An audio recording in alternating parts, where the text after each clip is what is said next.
On new characters right now. Do you have any expectations for this match? Uh, Less so expectations, but more so just kind of something I like yapping about. People who know me know that I like seeing versatility from players. Like, yeah, you'll see a Ra1n or a Java or like a Snipes where it's like, whoa, this person only plays this one character and learns all the matchups for this one character. But something about versatility is something that I personally find very entertaining to see. And so right now, I got my eyes. I shifted pretty heavily on a Bokonko, but right now I think they're starting to tear up a bit. Ra1n with those crazy sword combos, that D-leg rampant into recovery, that was something that you don't see every day. Like gravity cancel silent. Oh my god! Nair goes for a second Nair and fails. Gravity cancel D-leg doesn't connect. Bokonko just trying to figure out an answer for all this like aggression. Yeah, keeping the momentum in between stocks is a lot more difficult than it sounds, and he is cruising right now. Hold on, wait. Like, Bokonko is already on red on the second stock. Ra1n is barely about to lose the third stock. Gravity cancel, delay recovery will get the second stock out of Bokonko, and right now Ra1n is just looking extremely strong. I'm not sure if Ra1n was the person who said Bokonko to loser side on the first, during winner side, but this is looking. After last game, it's like, what happened to Bokonko? This is not the same person. Yes, Ra1n sent Bokonko down to lowers in a 3-0, and the stocks almost looked the same. I'm certain there were some people that was thinking there was going to be a 3-stock. Well, I mean, so far, Bokonko is really going to have to lock in and change the way he's playing and adapt to Ra1n, because it's not looking very favorable for him. In fact, I would say that Bokonko is struggling to keep up with the same amount of strings as the same way that Ra1n does. Oh, Nair into gravity cancel neutral. This can end pretty quickly right now. The Gauntlet Ditto. Ooh, sidelight recovery. The Gauntlet Ditto just like flaming set. Lead leg rampant. Building up damage. Oh, he's got the sword though. I've seen that Ra1n really likes to do that, letting the opponent pass right next to him and then just GCD letting the opposite direction. And it's been working out a lot. They're both trying to look so hard for a KO option, but they don't want to drift too far inwards. It's going to be an N-Light that's going to catch Ra1n. Bokonko bringing it as close to even as he could possibly make it, but only for so long does that dream move on before the alarm wakes him up. And right now, let's hope he doesn't get out on the wrong side of the bed, because bro has quite a bit of work to do today. Like, we start with that clean sword combo, then we go into a crazy momentum with the gauntlets. Ra1n is just... He just got mad after that last game and decided, you know what? I'm going back to grand finals. I am going to get my second coming. I don't care. And Bokonko putting up with the old main, with the original, that Roman's Reigns, Terra skin. We might see a different development of the second game. Just like you said earlier, the first game is not what states how the match is gonna be. Never. It never does. Ooh, well, he tries to go for that neutral lighting to side 6, doesn't connect. Gravity cancel delayed near. Ooh, but the sword combos are already coming out. Oh, delayed serve misses. Yeah. Oh, this is second Sayer. Completely different. Bokonko, buddy, what were you thinking with the Petra? This is looking so much better. Neutral lighting to neutral light. Oh my god! At its finest. Spacing. Oh, another neutral light. What was he thinking with the Petra? This is actually looking really good. Maybe it was an ego pick. It'd be really funny if it was. Dash jump there will get the stock, and Bokonko doing a whole 360 on this second game. Friendly reminder, if you look on your calendars for today, winner of this gets in the grands.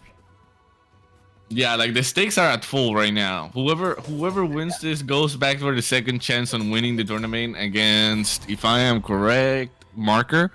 So these two players are pretty much playing for everything that's on the stake, Yeah.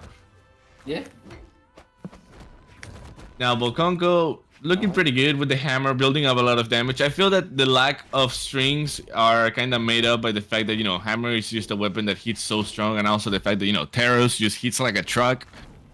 going 60 miles an hour in the E20 of Texas. But then again, ooh, sidestick almost connects.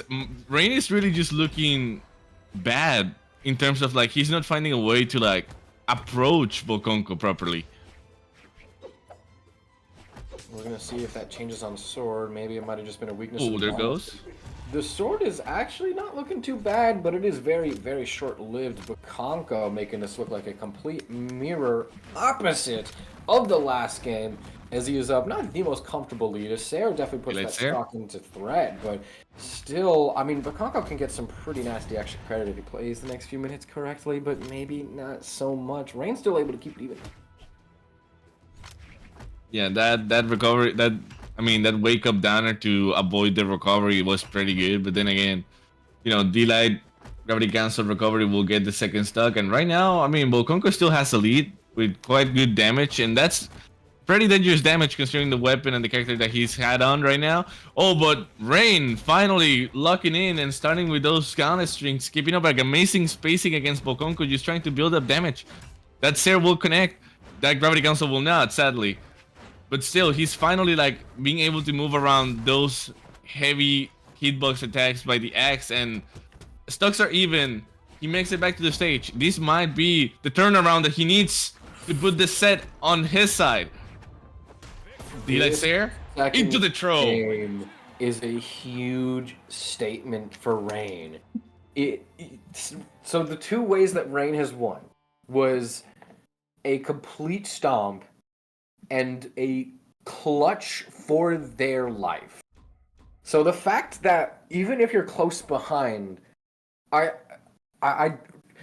having the hard time finding the explain it, but you could probably help me complete the thought in the sense that like, I mean, the Ra1n is able to adapt, Yeah, Ra1n is able to make those big flashy plays and get big leads in the set and in the game. I mean, but even when Ra1n is not able to get those big leads, and it's just a tightly knit 50-50 game, Ra1n is still able to get on top. They're able to play the slower game, they're able to play the faster game. They're able to, basically whatever you throw at them, they probably already have a plan for.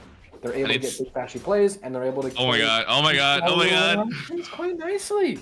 And it seems that Ra1n was finally able to, adapt himself to the spacing of the character. I feel like he was like just being wary, he was just keeping track of the way Bokonko was playing, trying to see a way in between to move and just start making up that same damage with those crazy strings. And now that the second game is over, and now that he finally feels that confidence again, I mean, you just love to see it, especially when a player is able to just keep his cool no matter the situation, no matter how bad looking everything is, and just able to outplay his opponent. And right now, Ra1n is just cooking Bokonko completely.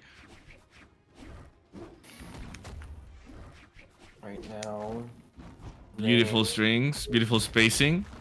Bokonko is just struggling to put up any kind of movement against Ra1n right now, that just has an amazing spacing against all his moves. Like D-Light recovery will get it. Oh, but that's random side stick. Worthy of tethers. So Ra1n still has a lot of momentum, and going to use that momentum to slide in with the breakdance. But still, Bokonko being on tournament set right now, so Ra1n, yeah, leading the set, leading the game, looking very, very difficult for the Ra1n. So going to see how he enters back to the gold forged gauntlets, dashes in for the nair, second one connects.